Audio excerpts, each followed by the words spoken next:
And welcome everyone to this Learning for Sustainability Connect session. And it's the last of the year. And we've got through a really quite long, I think, year, but feeling quite upbeat because the sun is shining, certainly in here in Perth, the sun is shining. And we've got an opportunity to connect with each other tonight on the Learning for Sustainability Book Club, which is a completely new initiative for us as part of this Connect series. So we're really looking forward to hearing from you and to initiating this book club.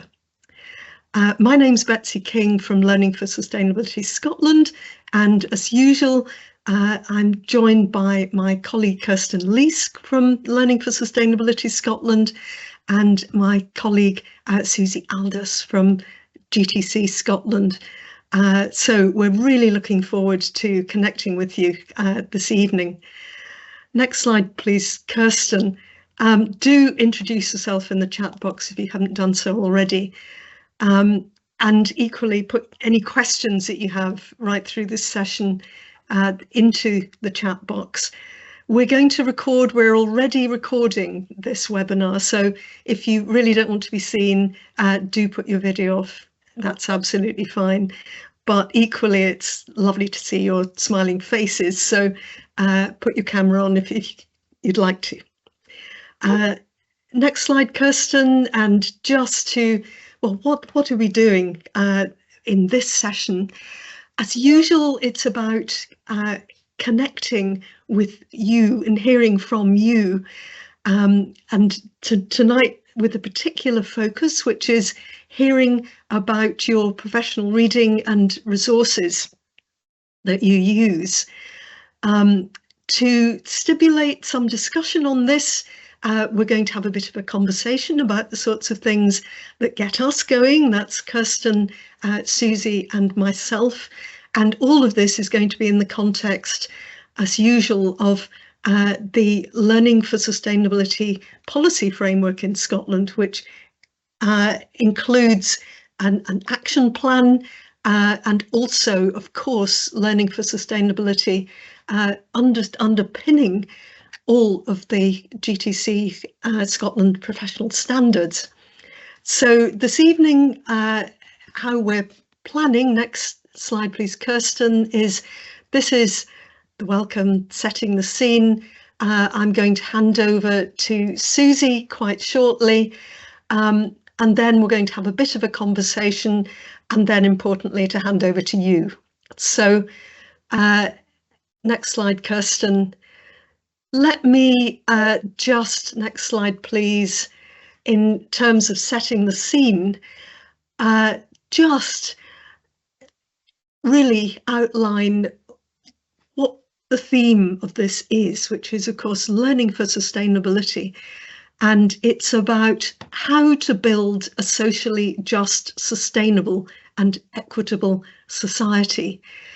And this is something, information about this is coming at us from all quarters, from the news, from the radio, from TV, and it's coming to us and our learners and the whole of society. And in schools, what this means is it's something that underpins everything that we do as educators. It's a cross-curricular approach. It's responsibility of every educator, and not just educators, but it's a whole setting approach which draws in everyone associated with the setting to create transformative learning experiences which are place-based. Next slide, Kirsten. And I mentioned already Target 2030, which is the policy framework in Scotland, which is about this approach really inspiring everything in a school so that every place of education is a sustainable learning setting by 2030, so that it's imbuing the ethos of the school, the culture of the setting, the curriculum, but also what's in the buildings and grounds, and how reach out to the local and global community. So next slide, please, Kirsten. What does this look like in relation to our professional practice? And I'm going to hand over to Susie, who's going to look at the role of professional reading in relation to this. Over to you, Susie. Thanks so much, Betsy. It's really great just to get the chance to stop and reflect at these Connect sessions on particular aspects of the standards, but particularly for me as a former English teacher, why we actually take time to stop and do professional reading when literally time is like gold, and at this time of year we're absolutely on our knees. I had a few initial thoughts about what drives us to do this, and I was hoping while I'm talking that you might interact a little bit and maybe put your own reasons in the chat about why you might still continue to pick up, say, an academic article or listen to a podcast, and what drives you to actually do that, especially where it comes to learning about learning for sustainability. The first kind of reason for me is that I believe continuing to inquire and learn is just fundamental to what it is to be a teacher. And certainly learning for sustainability as a complex cross-cutting theme in the standards really does require lots of learning and understanding in order to be able to embed that in our practice. I think secondly, professional reading can be a key to a problem that you've been facing. And I think it's a human instinct to go looking for strategies to unpick tricky situations we're facing and to learn how to navigate these. And finally, I guess we don't just do professional reading simply to have knowledge in our heads, but because we wish to have that affect our hearts and also our hands to be able to do something with that knowledge and to effectively work with others. So it could be that we're passing on knowledge of learning for sustainability strategies to colleagues, or we could be designing a scheme of work for pupils, or making wise and sustainable and ethical leadership decisions. So I would love to hear some of your thoughts now in the chat, if you wouldn't mind putting the slides forward there, Betsy.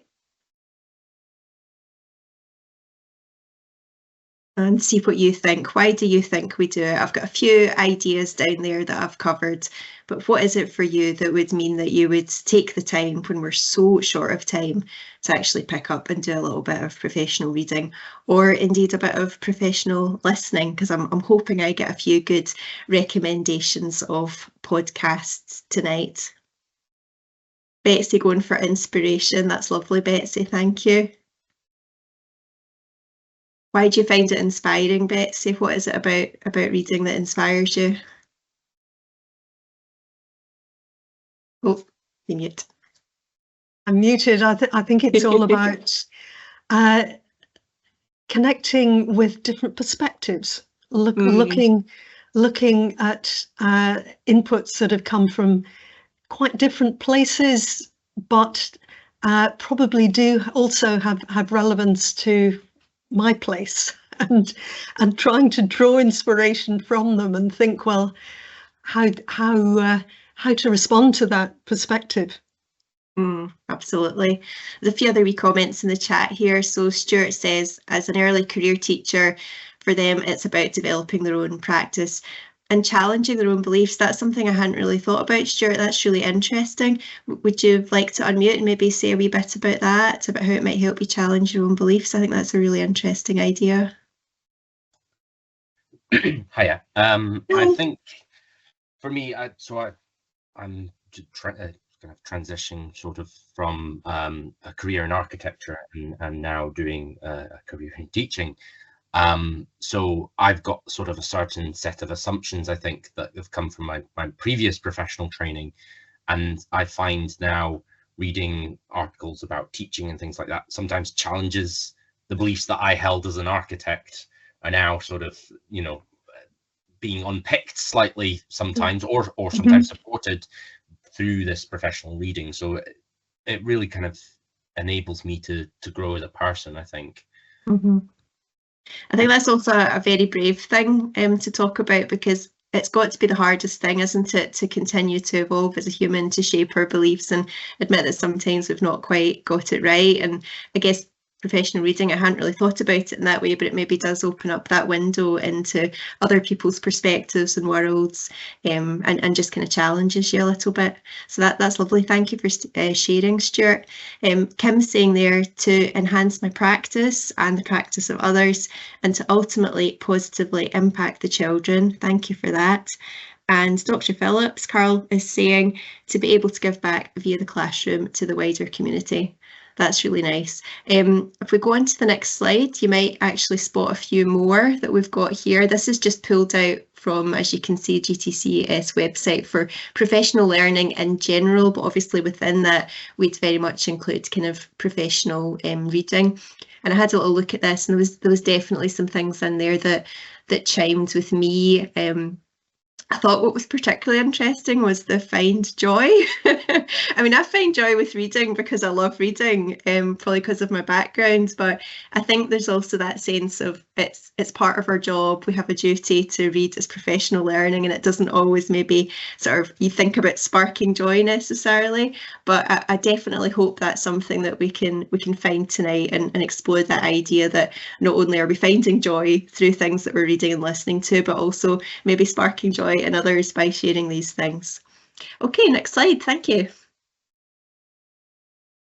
So just to talk a little bit about book clubs in general, we did want to take a bit of time today to share our professional reading and listening on learning for sustainability topics. And it does feel particularly apt as a topic for a Learning for Sustainability Connect session, because the act of reading, as we know, is pretty solitary, but book clubs are all about people, and truly a fantastic way to connect. And of course, these sessions are called Connect sessions. And it might also be the reason behind why book clubs themselves have seen a massive increase in popularity over the last few years. I think the statistics are, in some countries, it's about a 240% increase in popularity. So I wouldn't be surprised if some of you are actually already part of a book group, whether that's for your own personal reading or indeed for your professional reading. And I know certainly of a lot of examples where the school staff book club has become more popular, and some of you may be part of a school or a university community who actually choose a book for staff to focus on for professional development that session, or a group of staff members who come together to regularly discuss a series of professional reading. And the nature of book clubs is certainly becoming more diverse, with everything from queer book clubs to silent book clubs to anti-racism book clubs. So why not a Learning for Sustainability book club? If you need any further convincing, the press recently reported on academic studies which were conducted that show that being part of a book club will positively affect your brain and help you to live longer. So certainly for this particular community, we can't promise long life or even offer refreshment, unfortunately, but we certainly can offer some sharing of ideas and some great reading and listening suggestions. So thanks for letting me chat a little bit about that, and I'll hand back to Betsy and Kirsten.